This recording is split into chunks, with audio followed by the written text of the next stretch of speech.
You may write me down in history with your bitter, twisted lies. You may trod me in the very dirt, but still, like dust, I'll rise. Does my sassiness upset you?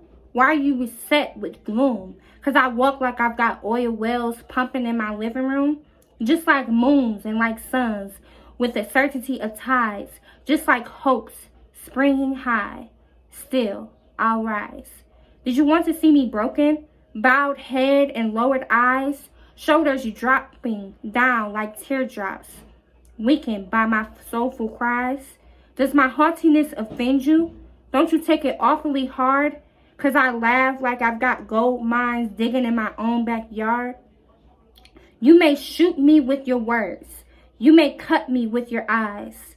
You may kill me with your hatefulness. But still, like air, I'll rise. Does my sexiness upset you? Does it come as a surprise that I dance like I've got diamonds at the meeting of my thighs?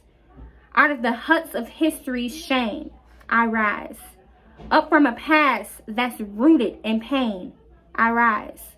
I'm a black ocean leaping and wide, welling and swelling I bear in the tide. Leaving behind nights of terror and fear, I rise. Into a daybreak that's wondrously clear, I rise. Bringing the gifts that my ancestors gave, I am the dream and the hope of the slave. I rise, I rise, I rise. Hello, my name is Charae, and that was a poem written by Maya Angelou called Still I Rise.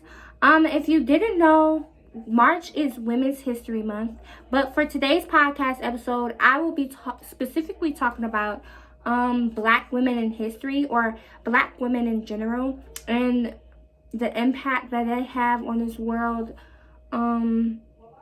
First off, I just want to talk about what women's history means to me.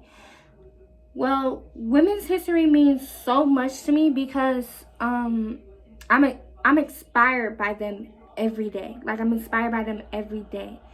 I'm inspired by their confidence, their strength, their intelligence, their independence, their courage. I'm inspired by it all. And for me to also be a woman really just gives me hope that I can be as confident, as strong, as courageous, as independent and intelligent as them. So, and it just really means a lot to me that we have a month where we just get to acknowledge women and the impact that they have on this world. So, yeah, Women's History Month means a lot to me. And I chose to specifically talk about Black women in history because I'm a Black woman and I'm more inspired by them than just women in general. I'm inspired by women in general, but I'm inspired by women in general, but I'm also more inspired by Black women because they've been through much more than other women. And they went through all that and came out on the other side still stronger than ever, beautiful than ever. It's just amazing how they could go through all that and just come out as this beautiful, wonderful, and powerful thing, you know? And yeah, that's why I chose to talk about Black women in history. One Black woman in history that I'm so inspired by is Maya Angelou, which is why I chose to open up this podcast episode with a poem of hers called Still I Rise. Still I Rise is a very good poem, one of my favorite poems by her, because it just shows that she'll rise above it all, which is what Black women did. They rose above it all. They rose above it all and came out beautiful than ever, just like I said. So yeah, Still I Rise is a very good poem. And I love Maya Angelou. I aspire to be just like her because she's a poet. I'm a poet. She's a Black woman. I'm a Black woman. And it's not just that. She's a wonderful poet. Like, the way she her words just have this effect on people, you know? I want my words to have the same effect. Love her. Love Maya Angelou. Very, very strong poet. Very strong Black woman. For this new segment, I would like to talk about something that happened in March. This Black woman, she was starting to struggle with finding a job. She started to struggle finding a job right after she lost her husband. She really struggled with finding a job because it's not that much diversity out there. So what she did is she created something that where she helps other women, Black women like her, who are struggling to find a career and a job for themselves. And I just feel like that's such a wonderful thing, because like there are so many Black women. I know there's so many Black women out there struggling to find their own way, especially women with Black women with children, you know, struggling to find a job, to work for themselves, work for their children, you know. And it's just so amazing that someone is actually out there making it possible for people, for Black women who are struggling to find a job, to actually find a job. So I just feel like that's so wonderful, amazing. Hello, how are you? I'm good. That's good to hear. This is my best friend, and please state your name. My name is Alani. This is my guest. I will be interviewing her today. My topic for this podcast video is Women's History Month, but I'm talking more about Black women in history. Okay. So my first question for you is, what does Women's History Month mean to you? Women's History Month is basically just Black girl magic, Black excellence, which is women empowerment, and just giving props to all the Black women and all that they put into this world, and all the things they show people that, you know, all them, they just proving everybody wrong. All the white men wrong. Yes. They just proving how strong and independent they are, and they just rising up. Okay.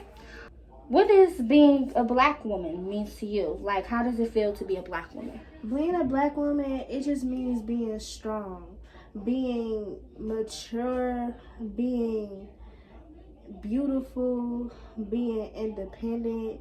It means a lot of things being a Black woman. Sometimes it could be hard being a Black woman because of society nowadays, but I feel like rise above that, and we're just at a point in our generation where we can fight against like injustice and just bring things like to attention if we see injustice anywhere. Yes. So who's your favorite Black woman role model? I would say my mom, but like That's so cute. I would say my mom. Well, it could be like you asking for like celebrity wise? No, a Black woman. Okay, well I'll just say my mom because she's the first woman that taught me how to be a woman. Those were some good answers. Thank you for coming on my podcast video today. You're welcome. So you do poetry, yes? Yes, I do poetry. You know that. Oh. Okay. I mean, I was just doing it for the video. Okay. But anyway, do you have any poetry that symbolizes Black history? You though. Do. I got a poem called "Loving on My Black Woman Race." Okay. That was the first poem I ever shared with you, right? Or no? Yeah, it was. Yeah. It was like basically about what it means to be a Black woman. I was talking about like the stereotypes. Why don't you just share with the podcast? Because I would have to like. No, you girl, just I'll share it later. It's basically about the stereotypes that Black women that are put onto Black women, and it's basically about like the positive things about being a Black woman as well. It's about all of that. What are you doing? Taylor and them, they was doing their dance. For the talent show. Okay. That's the one move I can't get out of my head. Okay. So I want to recommend a podcast to you all. This podcast is called Barbie 2.0. The host is a black woman. She talks about the sexism and the colorism that goes on in the black community. I've only watched one of her podcast episodes, and it was very good. It was very interesting. She was talking about the colorism. She was talking about colorism, but she was talking about more so the stereotypes that are put onto dark-skinned women and the stereotypes that are put on to light-skinned women. And she was talking about how that is portrayed in black TV shows and how they're portrayed in the music industry. And I found that really interesting, and it was such a good episode. So I would definitely recommend this podcast to you all. So it's called Barbie 2.0, and go check her out. We're going to be talking about Madam C.J. Walker for our Black Woman in History. So what do you know about what do you know about Madam C.J. Walker? Well, I know a few things about Madam C.J. Walker, since me and her share a common interest in hair and hair products and stuff like that. Does she inspire you? She kind of do inspire me. I don't really think about her too much, but yeah, she do inspire me. I saw that movie that came out on Netflix about Madam C.J. Walker. You talking about Self-Made? Yeah, Self-Made, and how she made the little butter from, helping them grow their hair, and the stuff she had to go through just to get it.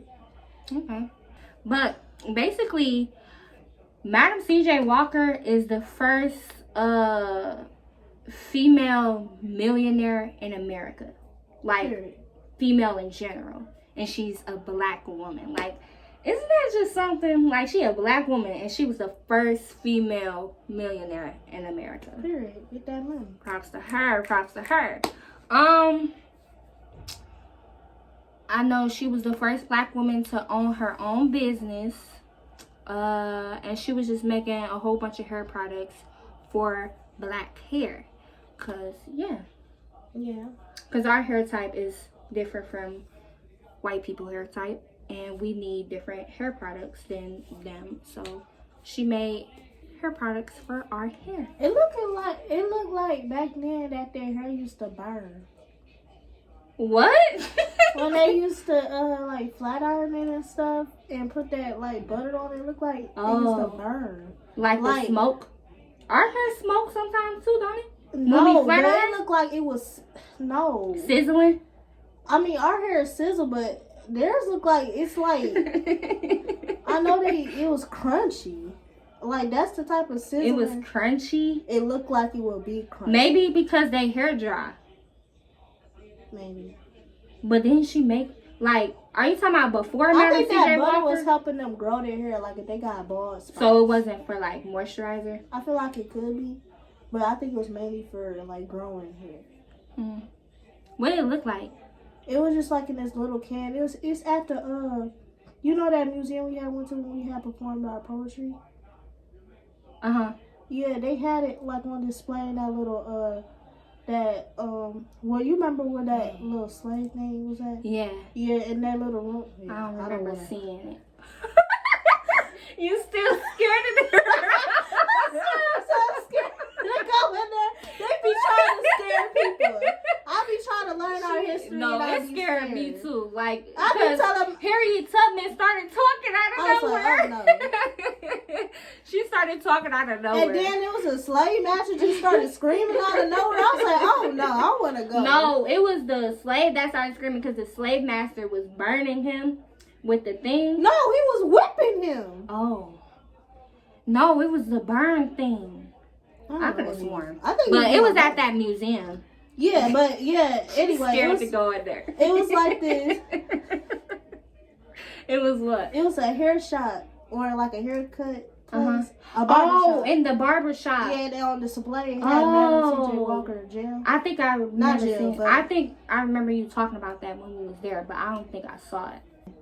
Is there any other black women that you want to throw out there that really means something to you? Maybe Maya Angelou. Yes, I love her. I love Maya Angelou. I just love how she just her words is so, how she can make words I so beautiful. wish I could do that. Like, the way she just I got love her I'll Rise poem. Rise poem. No, it's fine. It's Still I Rise. Still I Rise. I love that poem. I got her poetry book. And I read, that was the first poem I read in her poetry book. And it's so good. Like, baby, that's about black women too. Like, basically about black women and like the history of black people. And she said, still I rise. You know, like how people like white people attacking black people. She said, still I rise. And I was like, okay. I love Maya Angelou. Like, she's my favorite poet. I aspire to be like her. Yeah. Anybody else?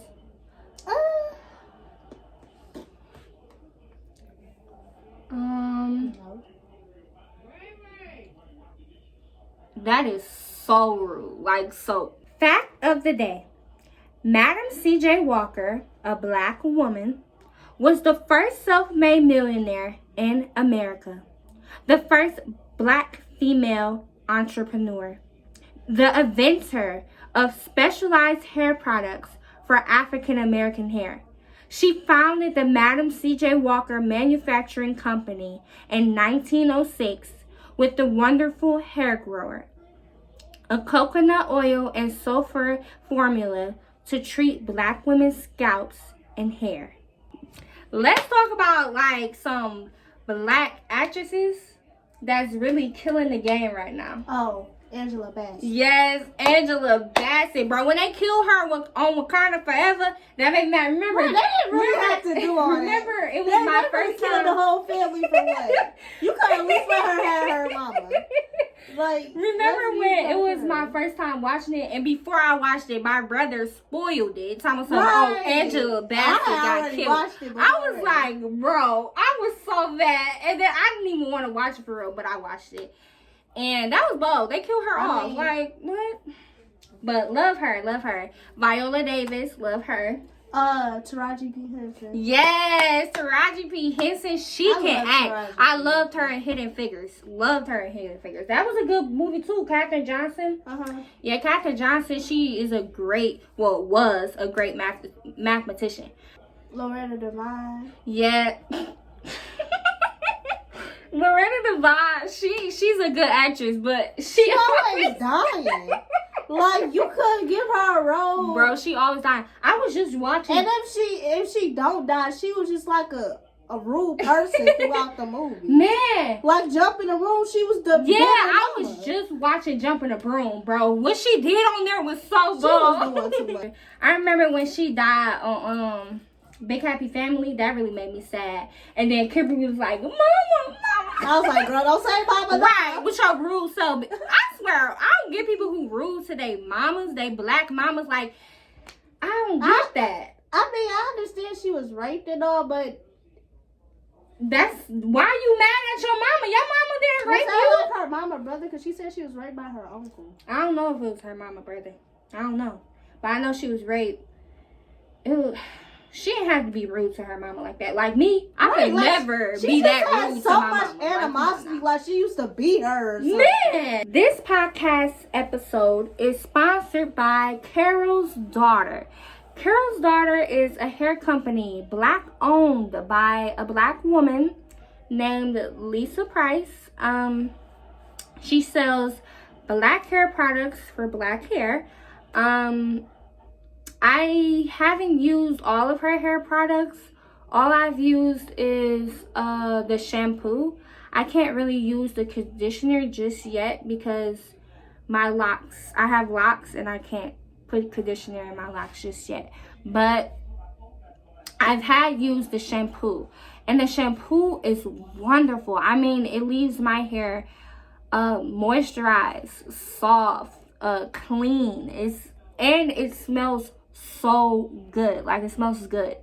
And it's just a very good product. So I encourage you all to shop at Carol's Daughter and that is today's sponsor. Yeah, back to the black mamas thing. Like, do you think it's even like,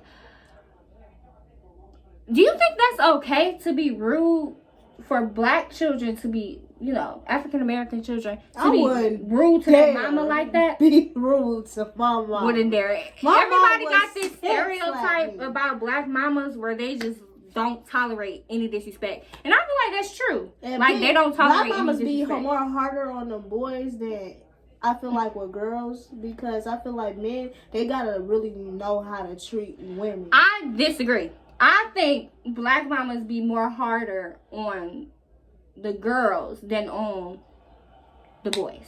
No, well, maybe it's just with my mama. Because them boys be getting away with everything, but when it comes to the girls, I think it's your mother. No, because I've heard that it's some black mamas who do the same thing, where they more harder on their daughters than on their sons. And I think that's true sometimes, you know? Yeah. Sometimes I want to let my brother get away with stuff. Mm-hmm. But like, just certain stuff that he could get away with that I could never get away with. I'd be like, why? How you get so many chances? Man, like, I would have been dead slapped me, bro. She would have been, I promise you. No, she would have been slapped me. Whooping. I had that one whooping when I know not to be talking to my mama crazy no more. She still haven't been. I don't know. I feel like I don't understand. I wasn't bad as a kid, but I always had a guilty conscience. Like, I just could not do something bad. I don't know. My mama, she used to give me this look when I was little. She used to give me this look when I was little, where she'll do her eyes like that and look at me like this to see if I'm lying. She'll ask me something, and then she'll ask me like, did Monet do this? Did Dante do this? And I just could not lie at all. When she give me that look, I just could not lie, because I'm just like, and they would want me to lie for them, and they would get mad when I don't and snitch on them. I don't be meaning to. It was just a look. Like, I wouldn't care. Do y'all mama be having that look? Did they give y'all a look when y'all was little? My mama, she would ask me what I did, and I'd be trying to explain to her, but she be cutting me off. I'd be like, well, I can't say anything. And I no, for real. I got in trouble for no reason. That is so true. We be having a conversation. I thought we be having a conversation, but they consider it as talking back. I was like, okay, bro. I was like, okay, I guess. Like when my mama start, I just be like, okay, I'm gonna just be quiet. But yeah, I could never disrespect my mama. I couldn't. Like, I just couldn't. It's so rude. Cause like, they do everything for us. They provide for us. They give us shelter. They give us food. They cook. They cooking good. Okay, black mamas. My mama be cooking good. Be good. Okay.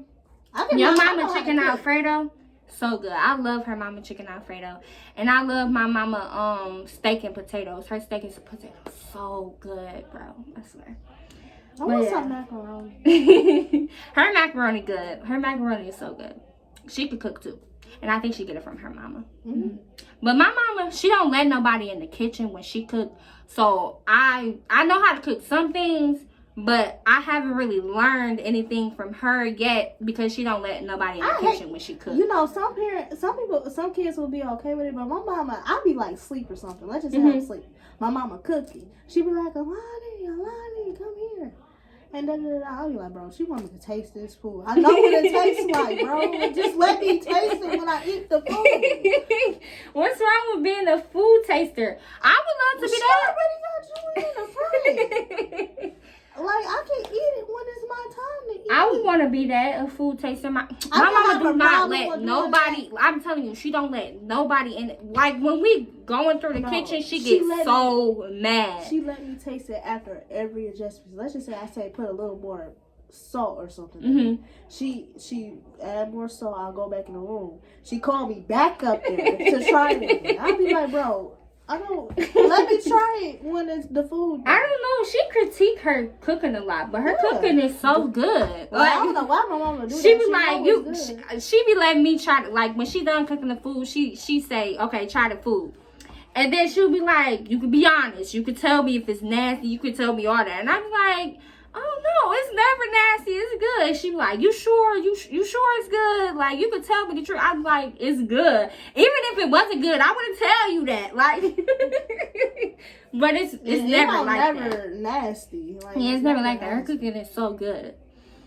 But Mama yeah, always sees I love the soul food that black people be cooking. Yeah, soul food, so good. I just want to meet a white person and then just give them soul food. Because I know that would be like an experience for them. I'm being so for real. Like, I know that would be an experience for No, them. because you do this weird thing. What? You be like, I wonder what it's like. Oh, yeah. I be wondering what it's like to be white. Like, what it's like to just... First of all, I don't understand why she be wondering that, but she was like, if I just give them a plate of soul food, I mean, it would be an experience for them, though. I know it would be good. If they never... They ain't never had no seasoning. Right. Their food probably not even seasoned for real. I always be having this dream where I go over a white person's house and they cook it for me. You have this dream? I'll be dying laughing. Y'all be just telling me, Lonnie, stop, don't do that. I'll be like, bro, I'm not eating this food. I'm going somewhere else. Man. But I feel like there's some white people who've had soul food Who before. make a casserole? White people do. It was this, no, I'm not gonna say that. I'm not. Like, what is that? I'm sorry. Okay. Next topic. What do you feel about, like, growing up being a black girl? Like, how did you feel? Like, have you ever felt being insecure, being darker than other girls? Not really darker. I never really had a problem with my skin protection. Yeah, I never sure did either. about my shape because I'm so, like, curvy and stuff like that. I had a problem with that because, you know, people used to compare, like, curvy girls to, like, skinny girls. And I used to be wanting to be skinny, but as I got older, I used to like being curvy. And, like, I was like, okay. The only problem, I didn't have no problem with my body when I was younger, no problem with my skin. The only problem I had was with my hair. It will always give me problems, so many problems. Like, I was just, like, I hated when my mama used to do my hair, even though it always come out cute, but I just hated the process because it used to hurt so bad. I was a tender-headed kid. I was a tender-headed kid. But I used to love the barrettes and the bobos after it was done, but I was a tender-headed kid. And I just hated, and then I started to have to do my hair on my own, and it would always give me problems. That's why I have locks now, because, like, I can't deal with my hair no more. Like, I can't. So I just locked it up. That's why I be having my hair braids. Like, I don't really like, I mean, I like sew-ins, and I never had a lace one, but. Don't you just like that we have so many different hairstyles that we could do to our hair? That's another good thing for black women. Like, we can put it in so many different hairstyles. Like, this is cute. This is cute. I like this. Anything else? No. That's it? Okay. Well, thank you for coming on my podcast with you today. Thank you. Yeah. So, we talked about a lot in this podcast episode. We talked about Women's History Month. We talked about black women. We talked about just how great black women are, and we talked about the impact that they have on this world in the industry, you know. We talked about some black women in history like Maya Angelou and Madam C.J. Walker. We talked about what it means to have a black mother and what it means to grow up in a black household, and we talked about the soul food that we inherit by black women. We talked about black women helping out other black women. We talked about poetry created by black women. You know, we talked about a lot in this episode. And we've had a wonderful guest on this podcast episode. She was a wonderful guest. We had a good time with her. And she made me promise y'all that I recite my poem called Loving on a Black Woman Race. So that is what we're going to close this podcast episode out with. I come from generations of strong black women. Everything about a black woman is my inheritance. I have black woman strength. Independence is my best friend. Not to mention the confidence I 100% recommend. I also have the ability to express who I am, whether it's through my individuality, creativity, or my personality and poetry. I also have a black woman's voice, and I have the choice to use it or not. I also inherited the beauty of black women. I have a beautiful dark skin complexion and naturally kinky hair and black women essence. My inheritance comes with a beautiful mind and a beautiful soul, but it also comes with stories being told about being angry black women because we speak our mind. I guess people think it's forbidden. We receive backhanded comments about our kinkily coily hair and our complexion.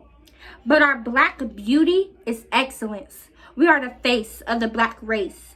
We are beautiful, powerful, intelligent, and brave. And I couldn't be more proud to be descended from the black women's race.